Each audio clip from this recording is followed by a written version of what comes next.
You talked a little bit previously about John Cejka, and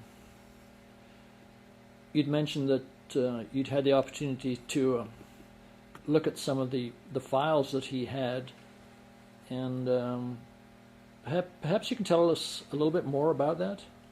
Certainly. Early in 1983 and 1984, I had the opportunity, actually, no one, I got to tell you this right at the beginning, that nobody really knows where John Cejka came from, because he just showed up one day, and it seemed like John Cejka and I were friends immediately. And as I got to know John Cejka just a little bit more, he used to come around and he always carried this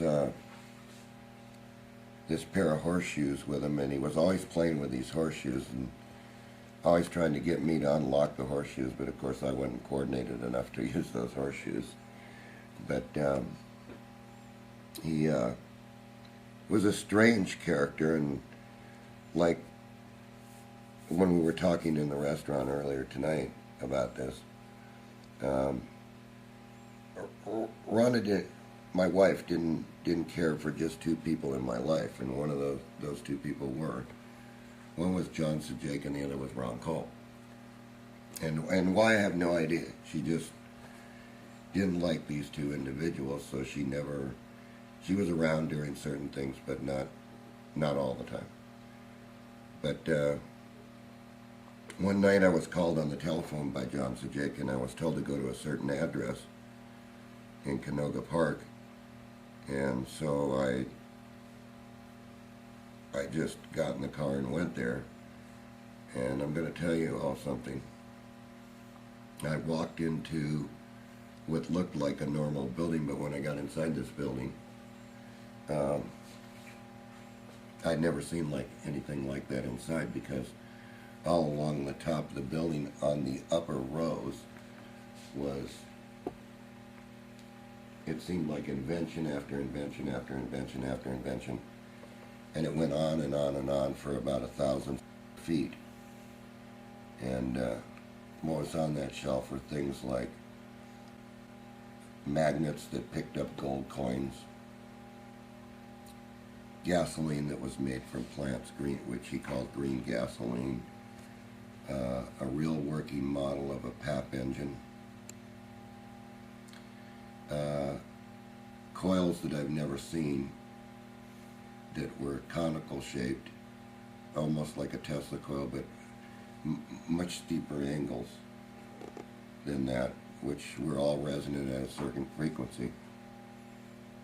And I paid very close attention to one thing when I walked in there, and I said, "John, what's that over there on the wall?" And he said, "Oh." And I walked over to the wall, and now I'm telling you, for 1,000 feet, there was this chart, and it was basically laid out like this here.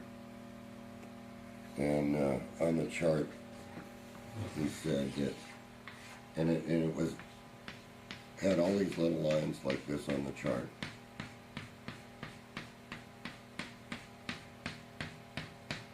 But it was huge. It was almost 1,000 feet long. Because it was quite a big building. They were producing water gasoline, where I didn't really understand what they were doing, because I wasn't in the gas business, but I can tell you that they had a water fuel where you could actually take a garden hose, and once they dumped the catalyst in the tank, you could just put the garden hose in there and fire up the truck, and it was gone. Full tank of gasoline. And was this the Angas one, or the? It was called Anafuel. Anafuel. And was it actually gasoline, or was it? Yeah, just it was actually gasoline. It smelled like gasoline and had the same color as gasoline. And this plant was producing a lot of fuel. Mm-hmm. This is the one where they used the styrofoam? Yes. It was a styrofoam gasoline. Of course, I never knew what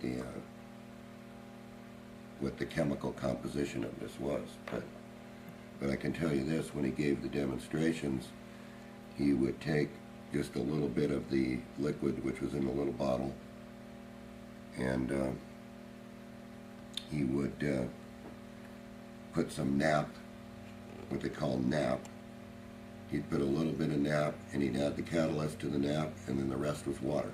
So if the jar was this, say this high, just the mixture that they put in it was about this high, and then the rest was water, and it was gasoline.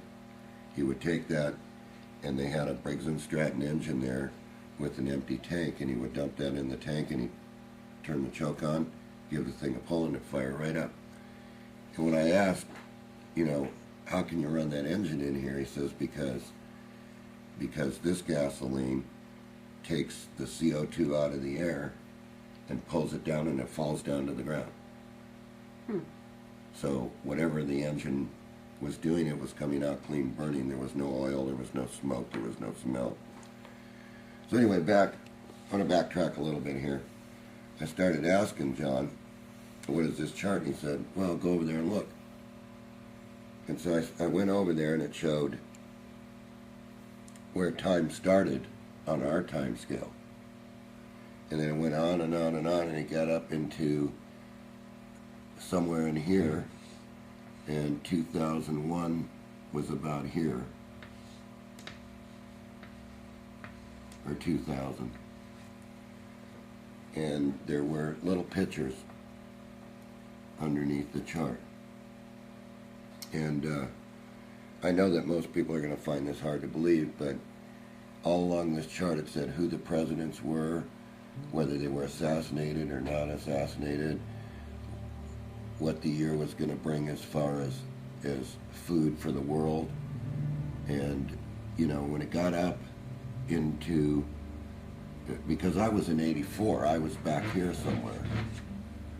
And when I got up here, it said that the world was in a chaotic condition, basically, at 2000. And it showed war and war and war and war and more war. It also showed that it named the presidents by name. It showed Reagan, it showed Carter, it showed Reagan, it showed George Bush Sr., and after that it showed Clinton. It said the Clinton years right in here somewhere. And now how they knew I was back here, how they knew even who the presidents were was a mystery to me. And when I asked John Cejka that question, he says, we know. We know who's going to be the president. And right around in here, he said, it showed a little picture, and it showed two little towers. And it showed them on fire. And I never put two and two together, because I was never allowed, while I was at the Cejka lab, to take a photograph of this. But it showed war. It showed war from here on all the way to the end. And it said that time, it ended here for us. And if you take this scale, if this is 1984, and you just look at this from here to here, this must be 2036 or 2034 or something. But it said it ended there, and it ended in disaster. There's nothing went on past that. And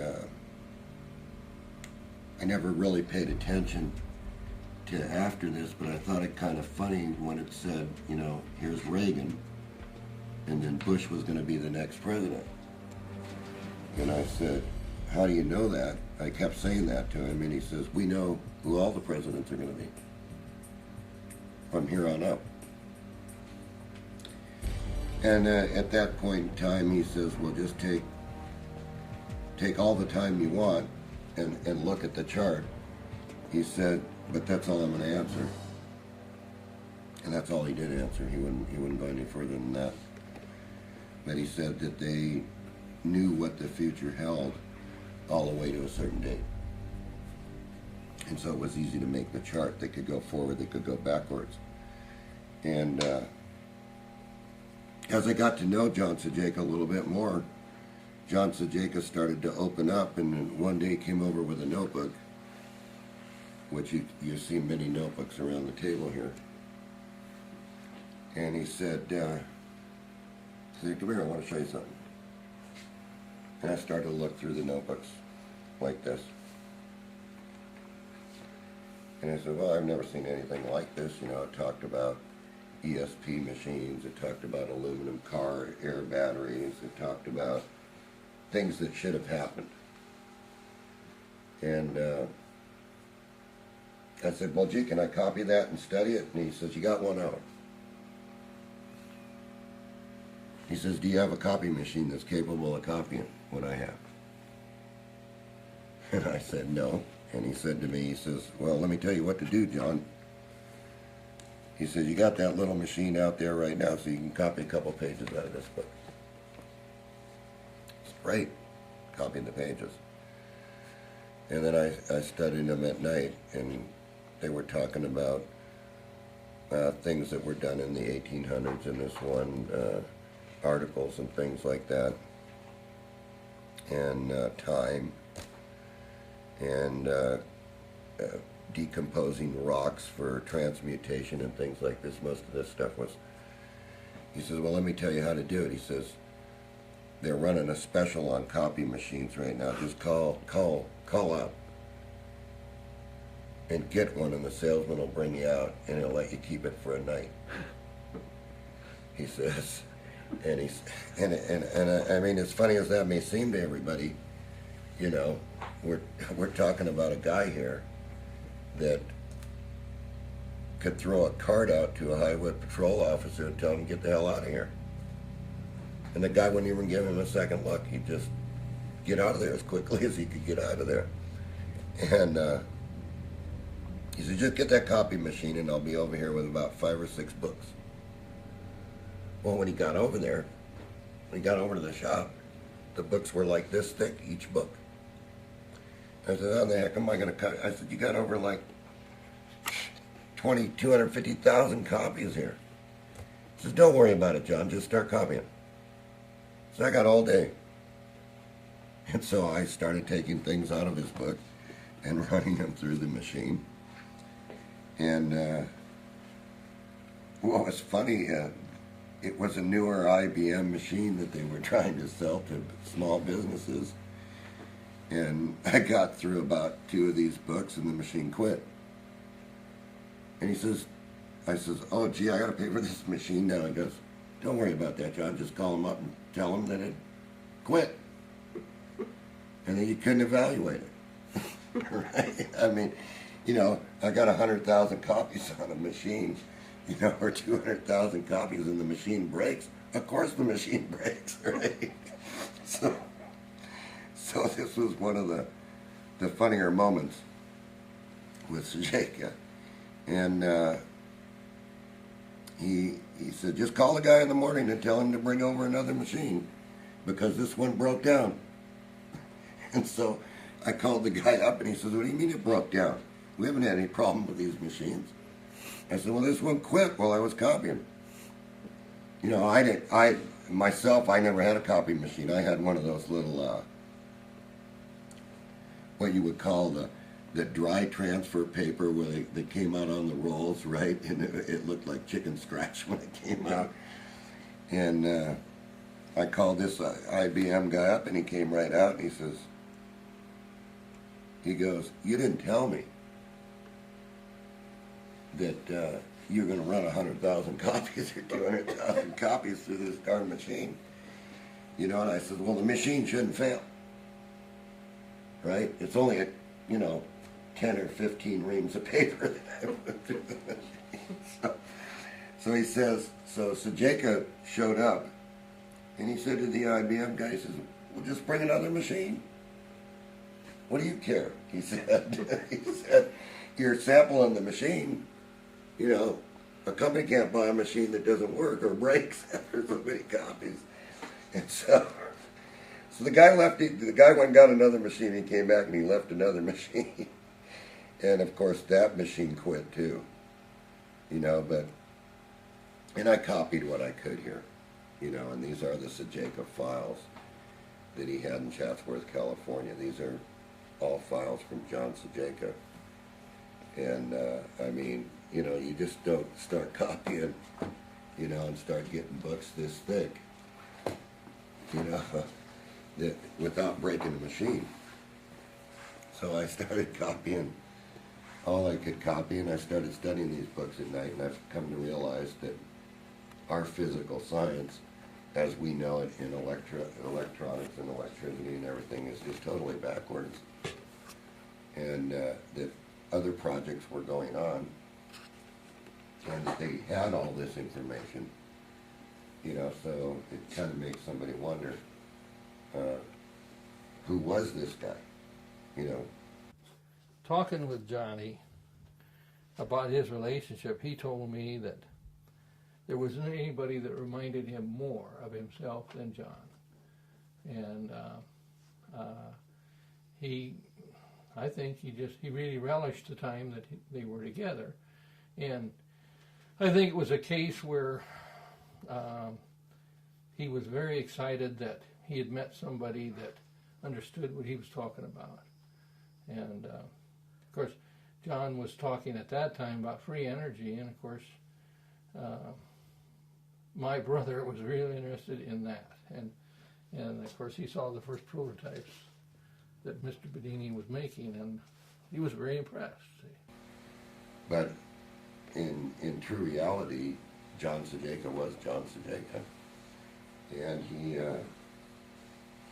he could demonstrate where physics was wrong in all these things. Like, and he says, John, he says, you know, the future is going to hold electric cars, he says, but they buried that.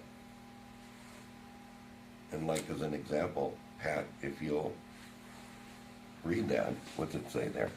Aluminum air battery development toward an electric car. But like, try to zoom in just a little bit and show the battery. And see, it's an unpublished paper because it's like a company demo version. And look here. I think I drew a portion of it somewhere in one of our things. But see, it's an aluminum wedge. And that wedge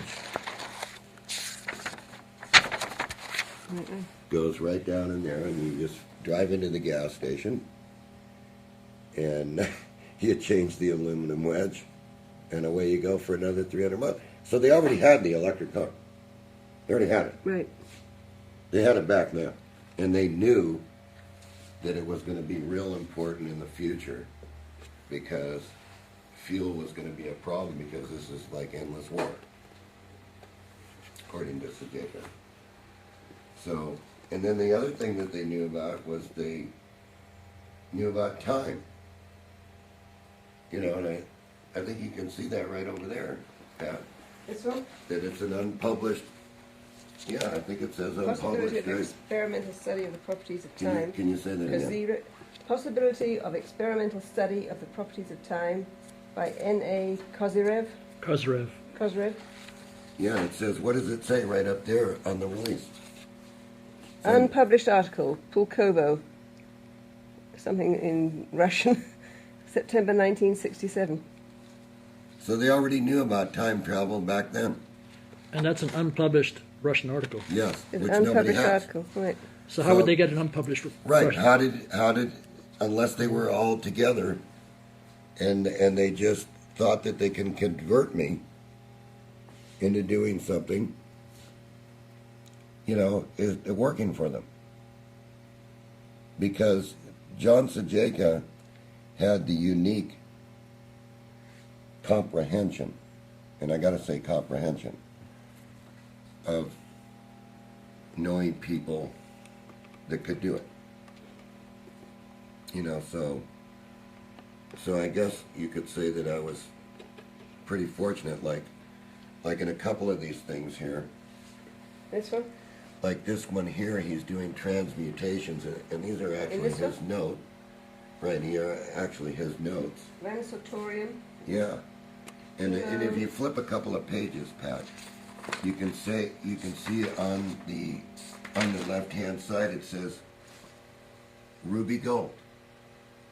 Something to gold. Yes, ruby to gold. Ruby to gold. And how to do it. Mercury, tin, metal. Right. Something rubies. Yes. Ruby to gold, how to make an electrical conductive crystal ruby to gold. And we're going to cover that. You know, we're going to cover this in the DVD where we talk about making these crystals in the oven. Okay. But that was the original. Now, John, I got to say that John, whose writing is this? that's John Cejka's writing. So wherever he got the information, it's written right there. It says tin makes platinum. Yeah, tin makes platinum. Now, okay, What makes mercury? Something.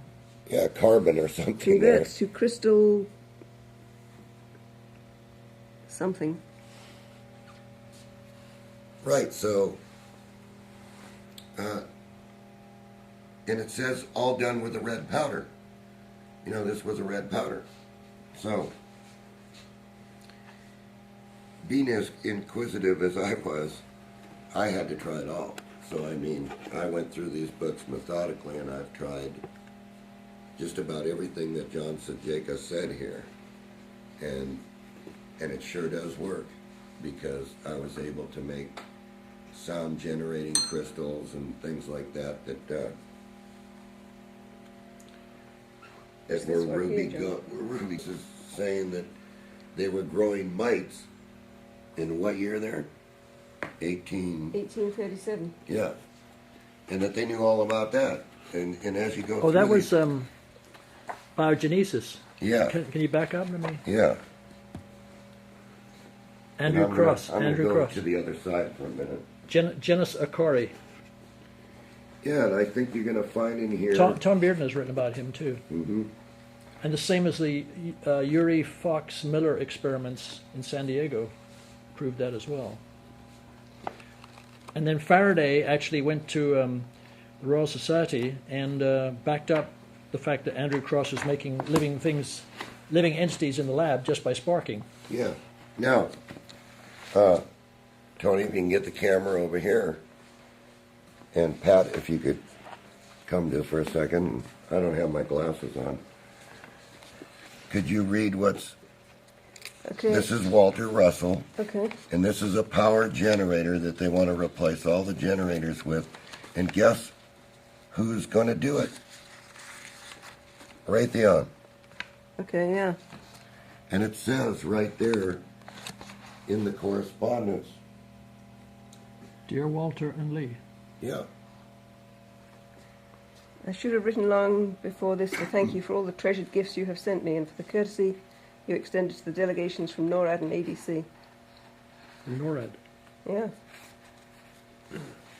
Now, it still comes back to the question, who was John Cejka, and how did he know, and where did he get all this And stuff? why did he keep them all? Yes, and Yeah. why was there only a few people that he confided in, and why did he allow me to copy it? And he was really a prodigy, wasn't he? An electrical prodigy, wasn't he? Yeah, he was from a child. He was brilliant that way. And of course, being born on a farm, especially back in the time that he was born, in the 30s, it was all work. Yeah. And no play, and so he always was anxious to get away from the farm. Yeah. And he did a lot of things, all he could do, but fact was that, he felt like he was just misplaced. He wanted to be where the action was and talk to people that were doing things, and he had a lot of great ideas. But What did he do from an early age that showed everyone that he was kind of had some affinity for working in the electrical field? well, I remember him talking about this, is that everybody was wondering, you know, where does ball lightning come from? So he built his own spark gap, and he took his mother's vacuum cleaner, and he built an orifice for it. And you could do this today if you build the right spark gap on DC voltage and run a stream of air past that spark gap. You will make ball lightning. Because when the lightning is electricity is formed, he claimed it was separated from the main stream of the voltage. It would like curl up, and it became balls, little ball lightning. And that was one of the first things he did, and I think he wasn't even 10 years old. So, but, you know, he went to Ames for a while, and I know that he had extremely high IQ, but he was a young man. He was interested in a lot more things in science at that time. Yeah. So, being susceptible, he got into a marriage situation, and his whole life changed. So, but when he was a young man, yeah, he built a welder using glass plates and tinfoil. He built a transformer and built a welder and Dad used it for years after John left the farm. But my father thought it was just foolishness, you know. But he built a welder from scratch. And I don't know, it was just a few years ago, I think they still had that welder. But yeah, he was pretty young when he did that. So, yeah, there was a lot of things that being the kind of person and the IQ he had,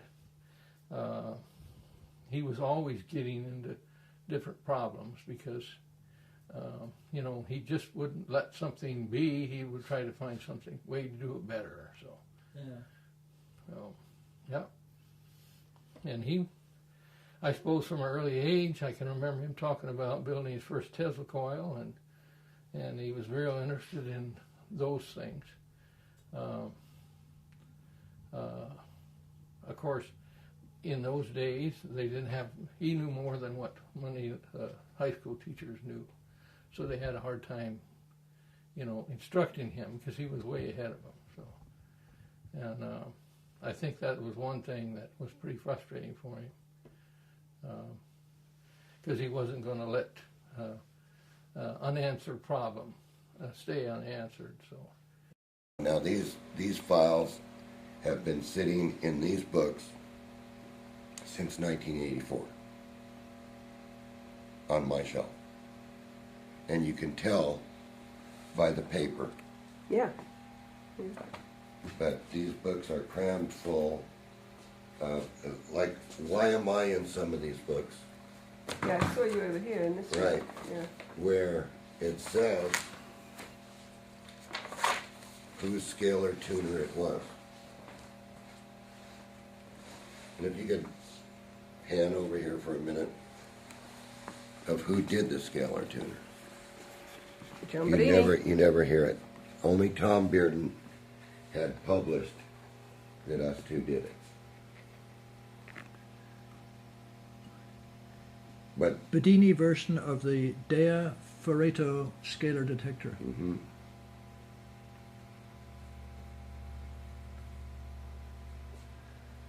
So that was Cejka's file on Bedini. Yes. And there's a few more in these books that he had on me.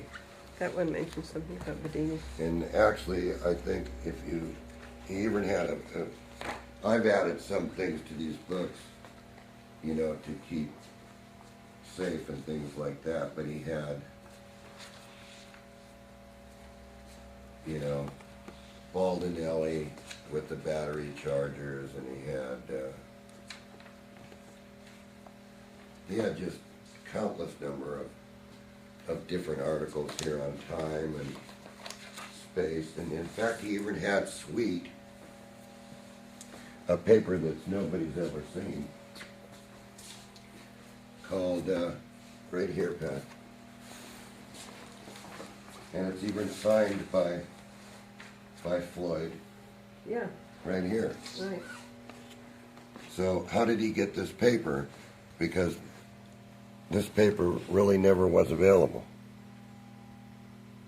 It's an agreement between them, what they're going to do. What they're going to do on the space flux alternator. And it's all written up here. That's unpublished, isn't it? Yeah, Yeah. that I know of. But it's all here. So, at What, what was the ESOP Institute, do you know? I don't know. Yeah. But, I mean, to have stuff like Walter Russell, you know, who wrote all those metaphysical books, right? Where he said, you know, where he showed spirals and things like that. Like, as an example, Walter Russell drew drawings. And I kind of think when we go through the G-field generator in one of the tapes, that you're going to see that I drew basically the same thing when the G-field was running. In fact, Yeah. you mentioned that to me, Tony, Yeah. that it looked very similar. But that's actually Walter Russell's writing. And he's got the sun as the center of it. Yeah, he's got the sun as the Yeah. center. Right, Yeah. exactly. Because without the sun, this cosmic energy doesn't come. We can't get it. Right. Right. So, and Walter Russell also talks about the fact that gravity is very different from what we believe it to be. yes, you read that. Yeah. Where and the law of thermodynamics is completely different, and it's right in here. So, basically, what I wanted to do was give you an overview of some of the new DVDs coming. Yeah. You know, where we're gonna prove out these things and show them to you. Yeah. And you have about 10 books on the table, but We got a few more boxes to go through, Tony. so this is just This is just starters. a smorgasbord. Yeah. This is just the starters because most of this stuff I just couldn't put into binders. There's 250,000 pages, I would say. And you read them I all. burned up 3 copy machines doing this. Yeah. Yeah, I've been through in the time that I knew Cejka, I have probably I have proven out what I needed to prove out to myself, and that's why I moved on to the monopole motor, and that's why I moved on with Ron Cole to the window motor, because I know that energy is not what people think it is. Mm-hmm. It's amazing to me that you've got all this stuff. Well, I was quite favored by John Cejka for a while, and then I got him mad and by defying him. And he would always call me up on the phone, or he'd come to me in person, and he'd say, "John, you're going to be sorry you did that." And I'd laugh that off and take off. And he'd hit me with something from a distance, and he'd ask me when I come back, "How'd you feel? Did you like that?" And I said, "I wasn't very good, John," you know. And he did it to me when I went down to visit Tom and Pete Kelly. And you know, he told me exactly what he was going to do to me on the phone, and I'm going to tell you, I'm not going to say it on tape. Because it was the worst time that I ever had. So I'm telling you, when you got to stop every 15 minutes, you guys can figure out what he did. You know, and the funny thing about it was, when he got mad at you, he had a machine for you.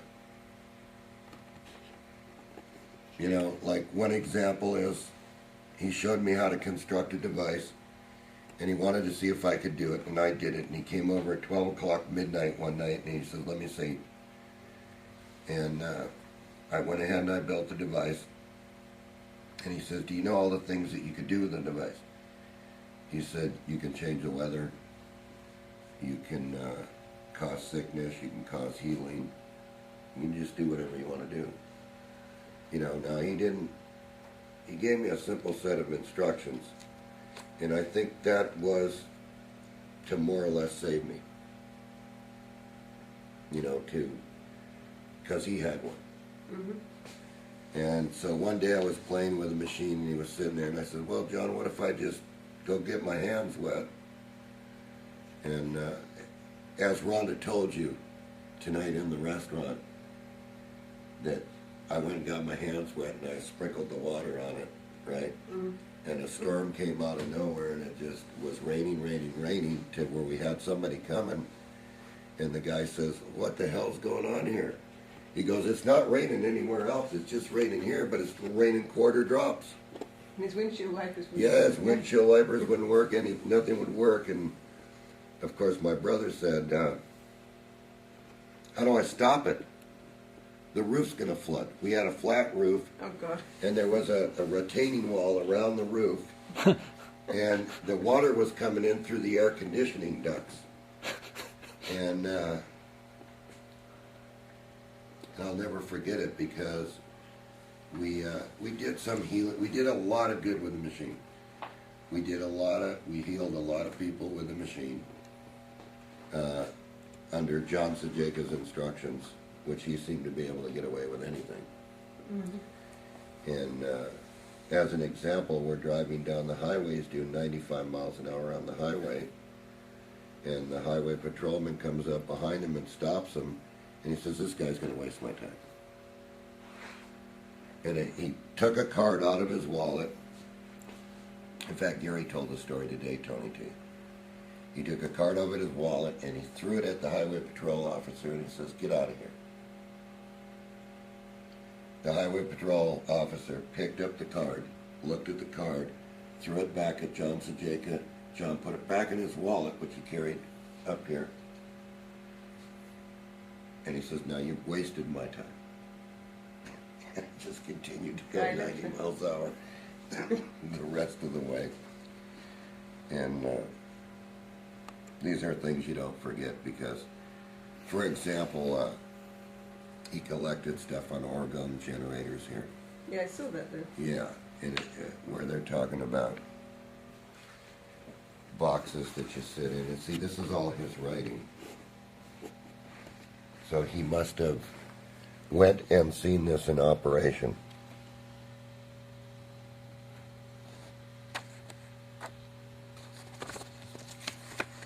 Because I think that's what his job was. See, like this guy has, these are cobalt blue glasses that this guy is wearing. Why? Because then you can see the orgone energy, he said. Huh. So, you know, for right now, I think that's what I want to say about John Cejka, and I think that we'll cover it. We'll cover more about John Cejka in the upcoming DVDs. Okay, yeah. Just a quick question, John, before we take a break. How was he funded? Any idea? I can only tell everybody this, that we went out to a restaurant and he made a phone call and I overheard the phone call and he said to the girl that was with him at the time, her name was Nancy, he said, Nancy, bring home a bag of money tonight. And she worked? She worked for a bank. Well, she came home with a bag of money. Threw it on the table. I was there having coffee with him and said, is that enough, John? So you don't know whether she I pulled it don't out know of her where the money account came. or whether... Yeah. I have no idea. I know that I've never seen the man work. Nancy was a woman that he lived with Yeah. in California. She, of course, has died. I heard that. Yeah. Yeah, you told me. Yeah. But she was probably about the same age as his oldest daughter. But she had, the intelligence of, and I think it was, there was some chemical connection that drew them together. Yeah. And She worked in a bank, is that right? yes, she was some kind of, she was, had something to do with fund, escrows. Escrow, yeah. Real estate type. Yeah. business. Yeah. Mm-hmm. Yeah. But I don't know. I just could not be in that world. Yeah. I didn't feel comfortable. I just seen him go around and look at things. And when he went around and he looked at something, they were suppressed after that. And there was a file on it. Was this the, talking of money, wasn't this the same guy that he got into an argument with a guy with a bag of Krugerrands, or? Yes. Yes. Oh, I saw something. Is that about the... gold magnets, right? Right, yeah. Anyway, in one of these books I saw something about he got that. into an argument with a guy that was a hotshot coin collector. And he said, bring your bag of coins.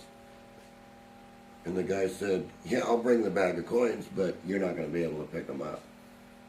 And John says, can I keep every coin that I pick up? And I remember him saying this to the guy when he walked through the door. He says, take a handful of Krugerrands and just throw them out there on the ground. And I watched it. The guy took a handful and threw them out on the ground, and John said, that's not enough. And he took another, and he threw some more out on the ground. And he went around with this portable device, and he just snatched them up. Just pop up to the machine, and he put it in his pocket. It's mine, right? Pretty soon he had all the coins on the floor, and he said, would you like to try with the rest of the bag? The guy said, no, I'm just going to live up to my deal. So about how much was a Krugerrand worth then? About $450 an ounce, I think. Maybe $500, somewhere around there. But it didn't make any difference to John Cejka because it really wasn't the money. Right. I have his, I don't know if Bedini ever talked about his gold magnet. Oh yeah, he did mention that. Yeah. I have it, You kidding? and it works. Huh. It'll pick gold up. Yeah. But it's not like a traditional magnet. It works like that, Right. but it's got to do with resonance. It doesn't have to do with magnetism. Right.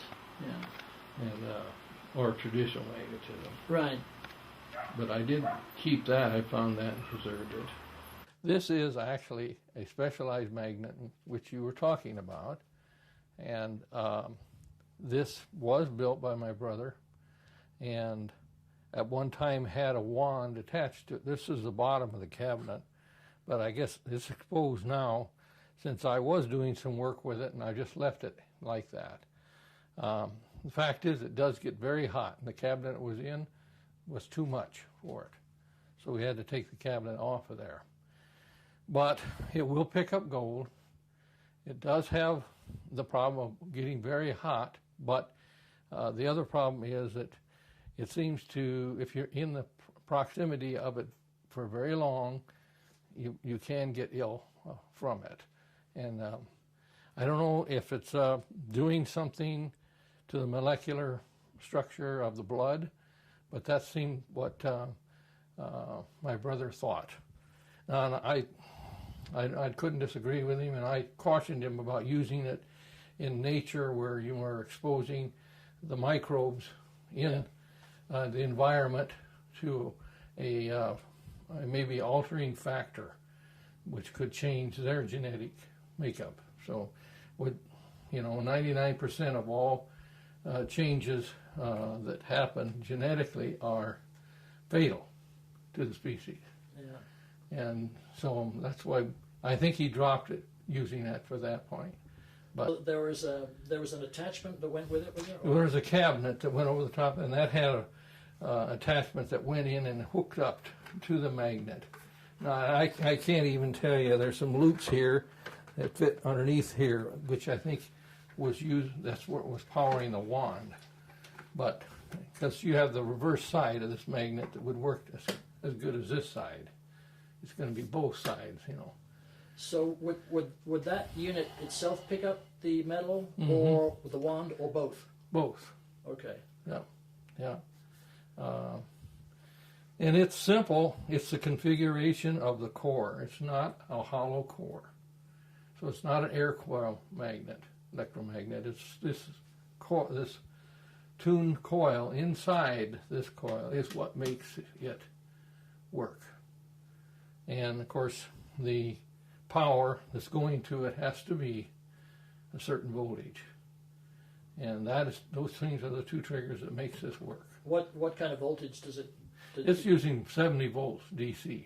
Okay, pulsed or direct or? Direct. Just 70 volts Yeah. DC. That's what I got this transformer here for. Right. And just a simple transformer, and it does work. I guess I'm cautioning you about it because I don't want to expose anybody to something that's highly experimental. Right. But and you worked on this with John. yeah, I worked on it with John, and he showed me how he put it all together, Yeah. and how he made it. So I was involved in that much of it. I didn't demonstrate it to the people that maybe you might know about, but I saw it work, and I in fact used it here in the house on myself. And I must admit that I was sick for a while after using it, so I just hesitate using it at this point because we got to find out more about what it's doing. Where did you and John get the idea or the underlying principle behind this? How did that come about? Well, John, he was always looking for enterprises, and he was actually told about the possibility that this magnet could be built by a friend of his. And this friend, and I can't use his name, he's still alive, I don't think he'd want me to use it, but this friend said that he knew that it was possible to do, and that somebody told him that should be built in such a way. And John kind of built it as a challenge because he didn't think it would work, and it did work. So I don't know why it works either, except that the magnetic principles in it are not truly magnetic. In other words, it's a resonating magnetic field. And it produces quite a vibration, quite a hum to it. I don't know, it's in its crude form here, and I think it could be refined quite a bit. Did he just have the one model, or this is it? This is the only model. Yeah. And this is just on there because, like I said, the cabinet's been removed, and it's just shielding the coil and the works underneath there. And it's nothing fancy, but like I said, it was something that he built as a challenge to what this guy said. How long did it take to build it, to get the bugs out of it? Well, I think that he had a problem building it, not from the standpoint of the functioning parts of it. It was the voltage, and the voltage on this is key to making this work. And I can't seem. I've tried it on all kinds of metals, and it doesn't seem to work on anything but gold.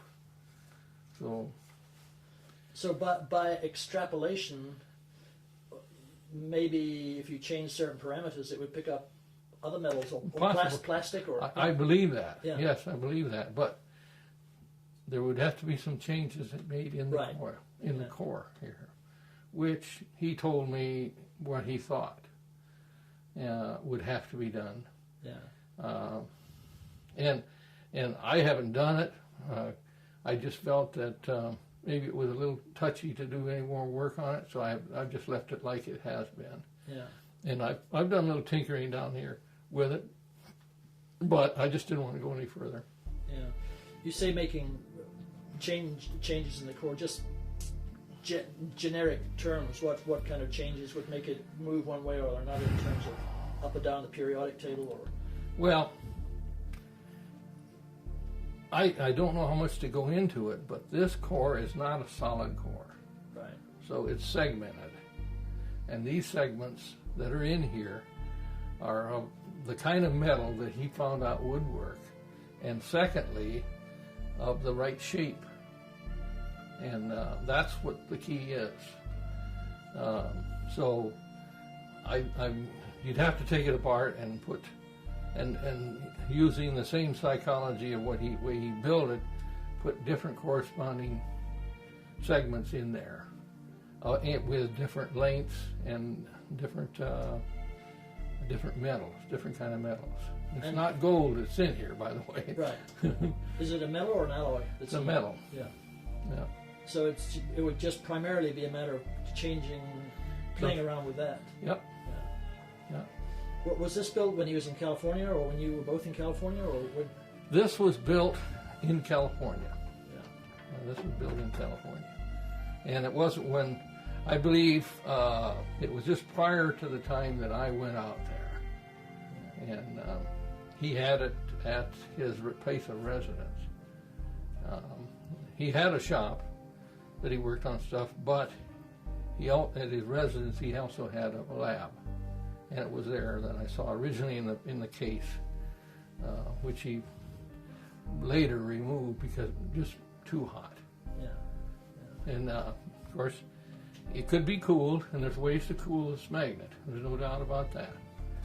So that's not difficult. We just never went to that extent. So. And basically, you talked him out of pursuing it because of the potential side effects. Yes. Yeah. Yeah. Well, I explained to him, what it possibly could be doing to his blood, and then the possibility that, say, if you were, say, to like the aspect, me and I talked about gold being present in ocean water. Now, it's dissolved and it's a molecular state, but you might be able to pull gold out of ocean water. But there's the other factor of what are you doing to the microbes in the water? We got to find out more about it. Yeah. But it's a tremendous source of gold. It's just plain ocean water. Yeah. So, Yeah.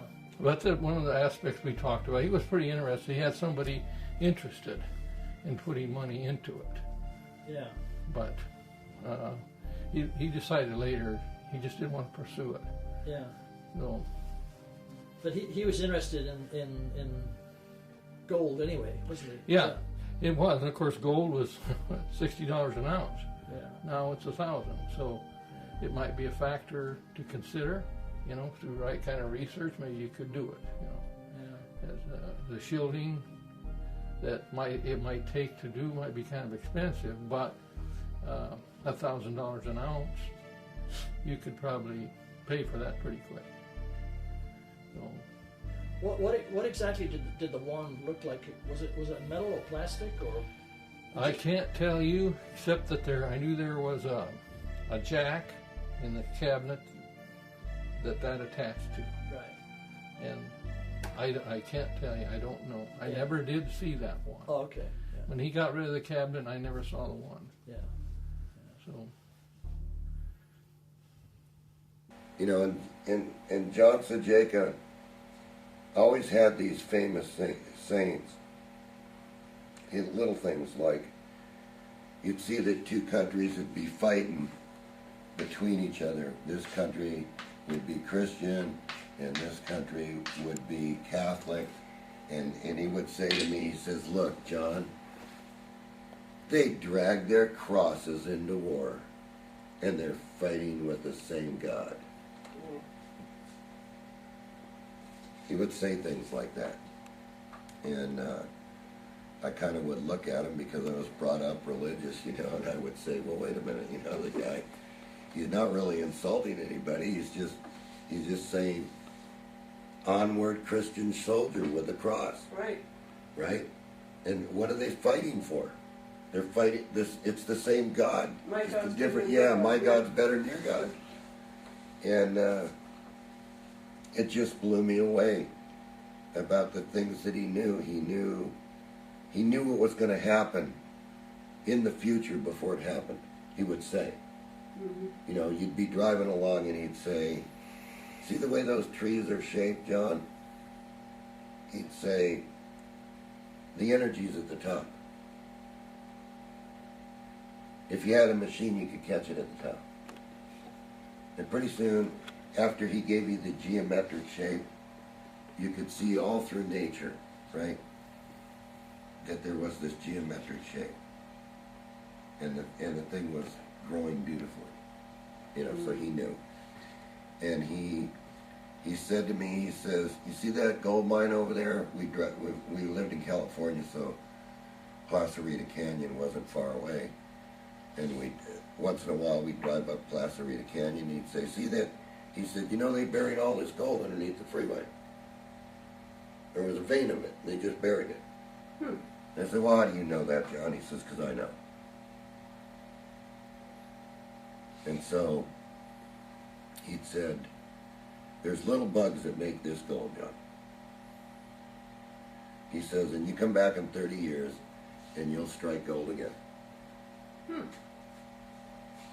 So, and then come to find out in all his stuff, I think you and I seen where it said these little bugs make gold. Right. Yeah. And so he checked everything out. But he knew something about the green gasoline that John, your brother, had. Yeah, I had some of it. Yeah? Yeah. Yeah. Yeah, I had some of it, and it smelled like coal. Huh. And there's supposedly in Virginia, or where the coal mines are, Yeah. there was somebody that, and I can't remember, I'd have to go back to my stuff, but Yeah. there was a little German that got that green stuff from a Martian, Right.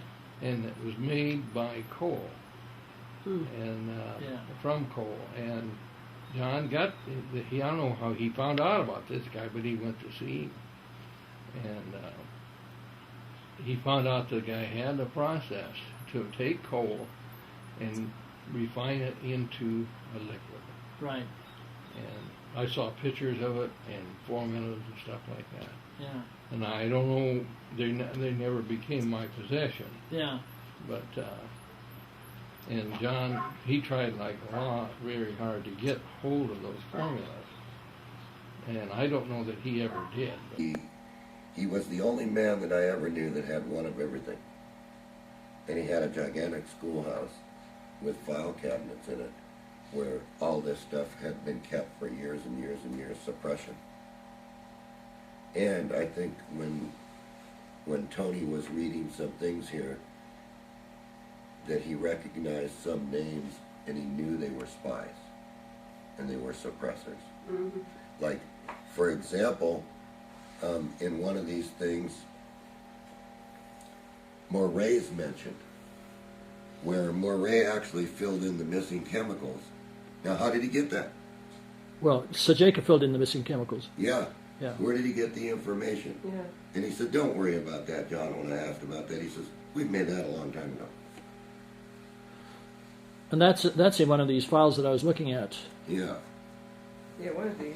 There's so many of them now. Yeah, there's just tons of these. You know, different papers with Cejka's writing on it, where he obviously went and checked it out, and if it was something that was really, truly workable and real, then it was suppressed. But this, we know that Walter Russell was for real because his books are out there. Yeah. And we know that that And John... how did he get hold of these letters from Walter Russell Well, to Henry? he Lusberg? told me the story on this.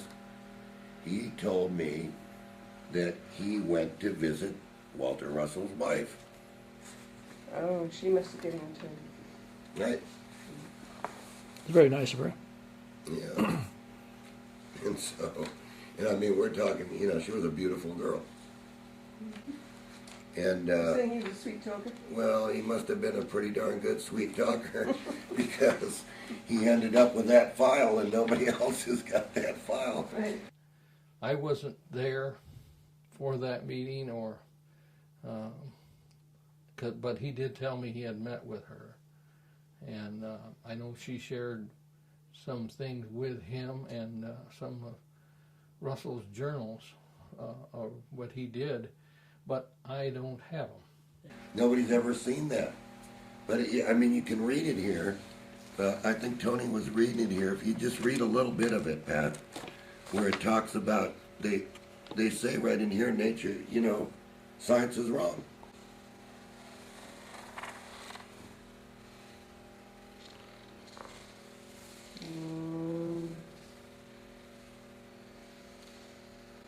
I think you were reading that, weren't you, earlier, Tony? Here's the third law, the first law. Yeah.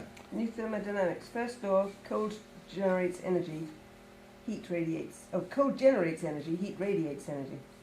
Cold multiplies, it cannot divide. It cannot divide. Heat divides, it cannot multiply. Second law, every reaction must be preceded by its equal action. Heat is the reaction of cold. Heat could not come into existence save for the compressive action of cold. The law of entropy, therefore, has no place in nature. Right, exactly. So they knew all this. Yeah. They knew all this. So they knew about time travel. They knew about how to generate powders for transmutation. They knew the missing chemicals to the Moray tube. They knew about me. They knew about Reich's work. These were people that must have gathered up information for years and years and years. Really? And so I think at some point in time, I think it would be fair to everybody if we'd make certain things available. John talked to me about things that happened in Bedini's life, Right. that parallel some of the things that he went through. And Yeah. my brother John was aggressive and very inquisitive. I don't know exactly. I've never really met anybody like him. But Bedini would be as close. Between the 9 kids in the family, Johnny and I were the closest. And we shared a lot of things. But he was 18 years older, and so he was down the road quite a bit from where I was. So. But John had a series of strokes, and he finally became pretty disabled. And it was one thing he valued very much was his mind, and he was very worried about not being able to be the person he was. I took his ashes up the top of the hill, and there was no wind. The minute I dumped the ashes up, they come right up in my face, so I figured maybe he didn't want to be there, but he was going to be there regardless. Yeah.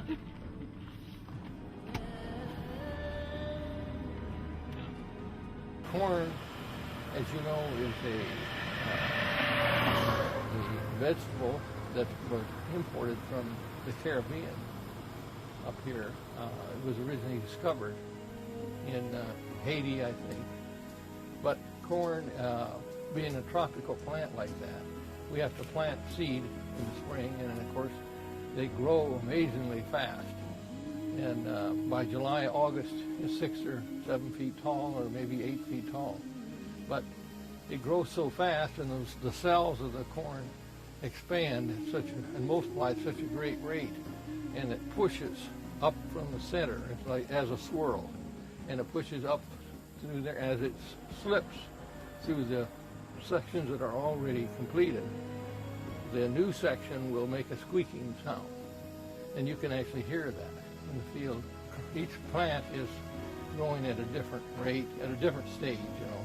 So you could almost maybe put a tune together, but it'll be a solid amount of squeaking going on all the time, like a swing might make a squeaking sound like that.